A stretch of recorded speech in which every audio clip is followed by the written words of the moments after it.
equipment, or if you have some kind of process system. There's no limit on the amount of moving expenses we will pay to move you to a new location. I know one relo we're doing over in Seattle somewhere right now is a museum, and you can imagine how many pieces they have to move. I think it's something like 1 million pieces of art they have to move out of there, so that's quite the relo there. Also, if you're a landlord and you're renting to a tenant, as long as you can prove to me that you are putting that rent on your taxes, then you will be considered a business. Now, I've never seen a landlord hit the $50,000 reestablishment unless you have multiple houses that you're renting. But if you're a landlord, I will go in, look at your new place, and say, well, maybe we can help you out with some carpet. Maybe we can help you out with some paint in the house. So the next thing is your residential, which you're probably really interested in. There's two kind of residential relos, the owner-occupant and a tenant. So if you're an owner-occupant, my main function is to go out in the market, and I'm going to look for 3 comparables. I'm going to look for 3 houses or whatever type of structure, if you've got a manufactured home or whatever. I'm going to look for 3 structures that's similar in size and age, to what you've got. And then I'm going to come back to you and say, Roxanne is going to give you fair market value for your property, and her fair market value is based on what the appraisal has seen going on in the market in the last 6 months. So the appraisal is based on sold comparables. My comparables are based on what's in the market today that you can actually buy. So if there's a difference, she's offering you $100,000 for your house. I cannot find a comparable house less than $125,000. I'm going to give you that extra $25,000 as long as you spend the $125,000 on the house. So my money is a spend it to get it program. You're going to get her acquisition money. My money, you have to actually go out in the market and spend that additional money. Also, my money is not taxable, so that's a good thing, whether you're a business or an owner or a tenant. Also, as an owner-occupant, I'm going to go in and look at all your personal property, and I'm going to determine how much I think it would cost to move it all out of there. And I'm going to offer you that much money, or again, you can have a commercial mover come in if you have a bad back or whatever, or just don't want to hassle with it. I'm also going to pay some of your closing costs if you're an owner. So that's another benefit of relocation. Tenants. I am going to do the same thing. I'm going to go look out in the market and see what's for rent out there that's similar to what you're in. You will get a rent supplement if I can't find anything. If you're paying $500 a month rent, I can't find anything less than $600. I'm going to supplement that extra $100 for 42 months. I'm also going to pay you moving expenses to move out of your home. If you want, you can use my money as a down payment on a new house. Okay? If you're a tenant. And that's my favorite part, is to put tenants, make them property owners. I really like to do that. So I work with my displacees anywhere from, say, a month to several years, depending on their needs. I offer advisory services, which is my most important function, so I hold your hand through the whole process. There's, of course, lots of government documents to sign. And I work with realtors, escrow closers, DSHS, if you're on, a housing voucher, anything you need to help you get into another place. That's my job, is to make sure you're settled and hopefully happy. So we strive to be very sensitive to the disruption that can be caused by all these projects. Like I said, Roxanne and I both have ties to this community, so this project would be something near and dear to our heart, and I hope we get to work with everybody. Does anybody have questions? Yes. The state is going through a budget crisis. Do you see any short-term impacts to your budget and your ability to function? Well, but they told you that. Yeah, the question was, are there any short-term impacts because of the budget crisis? Yes. They're talking about laying off a considerable number of people in the DOT.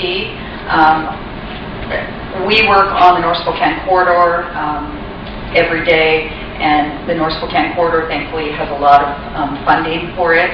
So I think our department will be good for a couple of years. The rest of the DOT is looking pretty scary. Yeah. Yes? What do people do that their property doesn't get bought up? Let's say that they put an airport somewhere. You live close to the property. Your value of your property takes a nosedive because the airport, the noise, whatever. Is there something that the homeowners can do or property owners? Is there? That's always a hard thing to gauge because we'll just play with I-90. We get people that say that all the time. You're going to buy out half of this block on the north side, but now you're going to leave the south side. What do I do with my values? It's never really been proven that I've seen that values have dropped. If you drive along I-90, you see houses on both sides, north and south, and those houses go all the way to Coeur d'Alene. You know, developments pushed up in there. Some people say, well, I didn't choose to live here next to an airport. I mean, if it's existing today, if I just put on my legal hat, if it's there today, you say, well, you live there today. And that's, unfortunately, my blunt answer with some of my clients down on I-90 that have that question. You live there today, it was okay then. So I just play a little devil's advocate. You certainly could, I mean, who's going to determine that it went down? I don't know who could determine that. There's plenty of people that like to live near airports. I know there's plenty of properties in Spokane that there's private airstrips, and there's some pretty big homes that live on those private airstrips for those people. They don't come up for sale very often. I'm just kind of giving my own editorial. You could certainly have your property appraised now or sooner. Now you're off of Aladdin, right? I talked to you before. Was the last city council when I was up here? No, I actually live in Northport. Okay. My parents own property up there. You certainly could have your property appraised, but where me and I was questioning value. A lot of those things you just have to wait until they make a determination of where they're actually going to put the airport, because it becomes speculation. You know, it becomes a lot of chicken little, the sky is falling, and you know, some people are happy where they place things, some people are not, and I always tell people just wait until that final determination is made, because you worry yourself sick. You know, we get people that they know we're actually coming, and then they go into total panic mode, and then they go out and buy a house. And they go, well, we just bought a house. You need to be here today. And unfortunately, that puts our whole entire office just into a tailspin, because you have all these people patiently waiting, and then all of a sudden you get one that goes rogue. You know, and it causes big issues within neighborhoods. We do, as you guys know, the North-South Corridor is huge neighborhoods, huge blocks of properties. So talk about some serious impact. And they get into neighbor wars. They get into neighbor wars about who got paid what, why they got bought out first. I mean, I get calls daily saying, why aren't you buying me now? My house is in foreclosure. You know, and it comes into a value system. But I'm not going to make that determination what's more important. Somebody's cancer, somebody's foreclosure. So we really have strived very hard to systematically buy the properties that we're buying right now. But I get the question all the time, because south side of I-90, we're taking 4th Street on the north side and not on the south side. So how do you explain that? We can't buy any more right-of-way than what is needed. That's federal law. So we just can't kind of push it out just a little bit more. So, you know, that probably didn't answer your question. I think if they do determine where it's going to be, and if it's close to your property, you just want to know, get an appraisal done. Then you'll know where your value is. You don't want to use an appraisal that's 2 years old, so just stay in the loop. And when it gets closer, have an appraisal done. This will give you some peace of mind. That kind of help? Sure. Thank you. Any other questions? Okay. Yeah. I own property east of Conroe, proposal site.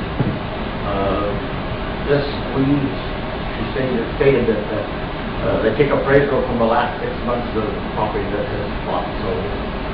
I sold 10 acres over 15 years ago for $15,000 an acre. and they paid all the expenses. Where does this call in and stand at the 6-month deal? And I joined the city of Colville, part of my land. Well, Where does that leave me? You still go back 6 months, you go back 20 years? we can't go back 20 years. We need to be within 6 months, and that's, under appraisal rules, they try to go back within 6 months to find what sold recently, because that is a reflection of what people are willing to pay. That's kind of... They can't go back 20 years, and sometimes you wouldn't want it to go back 20 years because your house 20 years ago could have been worth $30,000 and today it could be worth $100,000. So they need to, focus in on what is actually being bought in the market, what people are willing to pay. Yeah, but what happens when you don't want to sell it? Well, under eminent domain, if you don't want to sell it, you have the right. I've only looked into it, the city told me that my land is worth 2,000 an acre, and the FAA wants to take 10% of the price. Where does that leave? Where that leaves you is that when they're actually there and appraise your property, you need to let whoever appraises it, and then you'll have an acquisition agent give you that offer. Now, who pays the appraisal? You or me? Pardon me? Who pays for the appraisal? Who picks the appraisal? Typically, well, I don't know how the city of Colville will do it when it comes time, whether they'll have a consultant group come in and appraise and consult. If it's WASDA, we'll just say it's WASDA. City of Colville hires WASDA to come in and take care of it. We have in-house appraisers, okay? So probably have one appraiser that's going to come up here so that it's consistent with all the properties. They'll do a full sales packet, and then they come out to your property personally, walk it, measure it, take everything into consideration. Then they go into the market and see what has sold, okay, through like the MLS, see what has sold.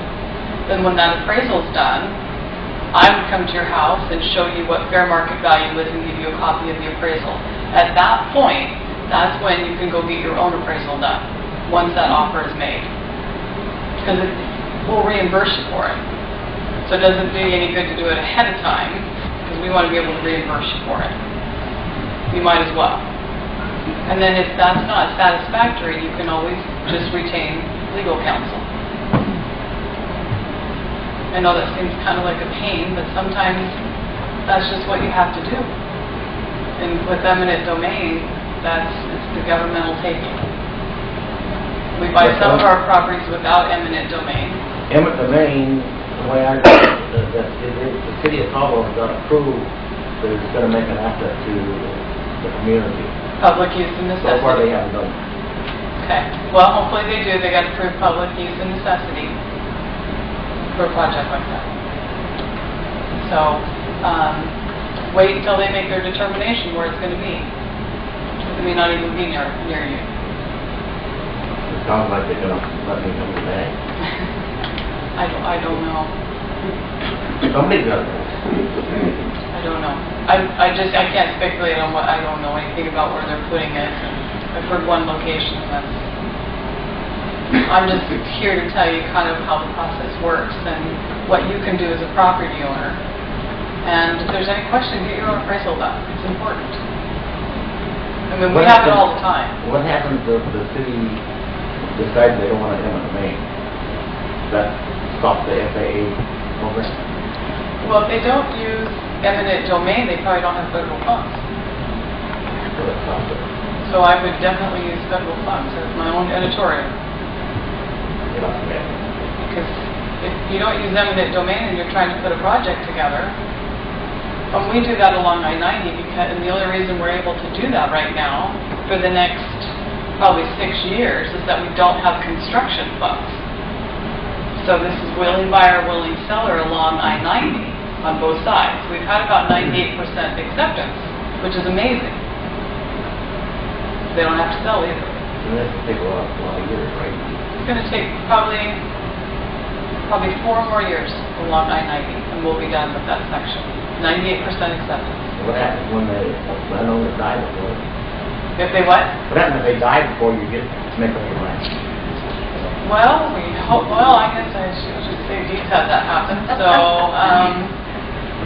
usually there's a probate. There's something with the family. So, but some of those have come in with their own appraisal. Some we usually see the appraisals that are more. Sometimes we see them that are less. We actually